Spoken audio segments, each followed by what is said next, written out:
Voice of trust চ্যানেলে আপনাদের সকলকে স্বাগত।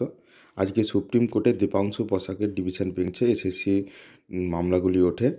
9, 10, 11, 12, গ্রুপ সি, গ্রুপ ডি মোট যে 5,000 চাকরি বাতিল হয়েছিল সেই মামলাগুলি ওঠে। জাস্টিস দেবাংশু বসাক এসএসসিকে আজকে চরম ভর্ৎসনা করে। এসএসসিকে সরাসরি বলে এসএসসির লজ্জা থাকা উচিত। সন্তোষজনক কোনো রিপোর্ট হলফনামা এসএসসি জমা দিতে পারেনি 5,000 চাকরি বাতিল মামলায়।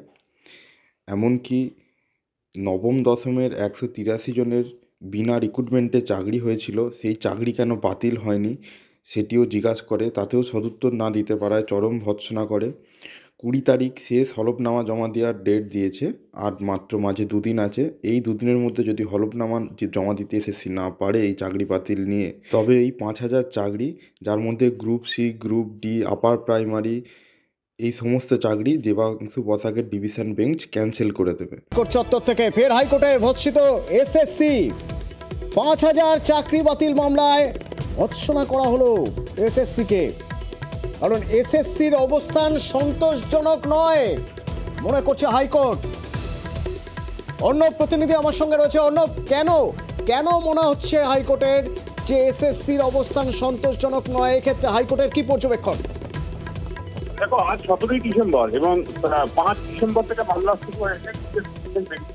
12 দিন হয়ে গেল, এখনো পর্যন্ত স্কুল সার্ভিস কমিশন তাদের এই এসএসসি নিয়োগ নিয়ে তাদের অবস্থান কি, অর্থাৎ দুর্নীতি হয়েছে না হয়নি, হলে কিরম হয়েছে, হয়েছে কি হয়নি, নথি জারি আছে হয়েছে কি হয়নি, এই নিয়ে তাদের অবস্থান এখনো স্পষ্ট করতে না পারার কারণে কার্যত এসএসসি লজ্জা থাকা উচিত এই ধরনের প্রশ্ন বা এই ধরনের প্রশ্ন শূন্য কলকাতা হাইকোর্ট একই সঙ্গে তা শুনতে হয়েছে।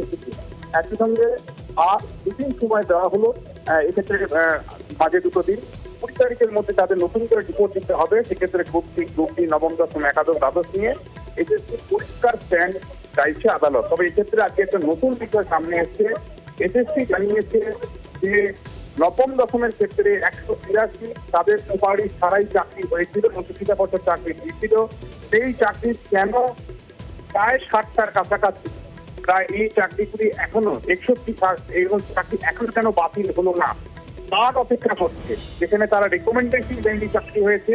এবং সেক্ষেত্রে এসএসসির উদ্দেশ্যে বিচারপতি দেবাংশু বসাকের মন্তব্য যে এসএসসির সুপারিশ ছাড়া যদি কোনো চাকরি হয় তাহলে সেই চাকরির ক্ষেত্রে সিবিআই তদন্তের প্রয়োজন।